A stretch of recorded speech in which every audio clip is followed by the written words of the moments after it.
That is what I'm talking about, Fuzz. Oh, you like that, do you? That is the Lotus Carlton 3.6 straight 624 valve, 177 mile-an-hour car. Made by Vauxhall.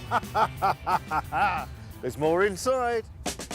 But so rare is the GTE that to get Tim behind the wheel, Fuzz has had to pull a few strings at the Vauxhall Heritage Centre, a place full to the brim with British car history from the very earliest Vauxhall sports cars right up to the 21st century and beyond.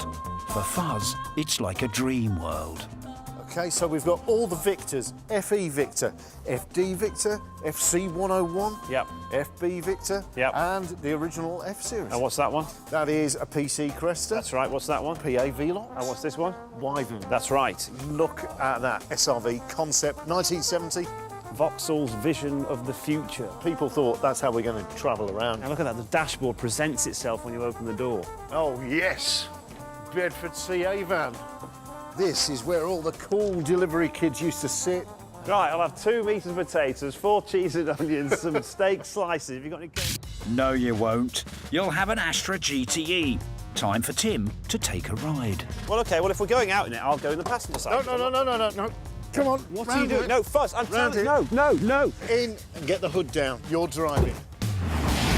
Yes, in the 1980s it might not have won the hot hatch PR stakes, but that's about the only thing that the GTE didn't excel in.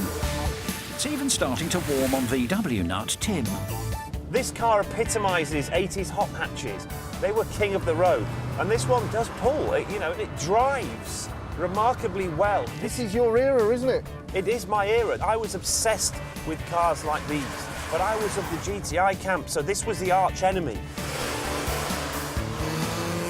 You know, it's heavy on the steering. There's not much servo assistance on the brakes, so you need to have a pretty strong right foot, but that's part of the charm of the car. That's right. They're strong, they're solid. They're little cars, but you feel like you're driving something bigger with more power. That's with right. a bigger engine under the bonnet.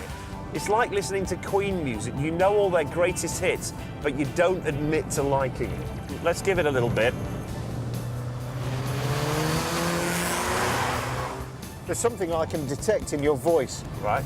That is enjoyment and pleasure. The GTE is the GTI killer, and you can feel and see why this car spanked your pants. Shut up!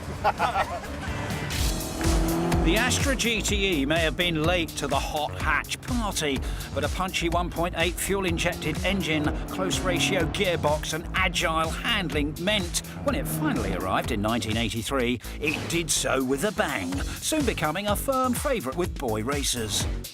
However, as the Mark I was only made for 2 years and as many have rusted away or were written off by their enthusiastic owners, less than 30 remain on the UK roads, meaning this is one of the rarest cars they have ever taken on.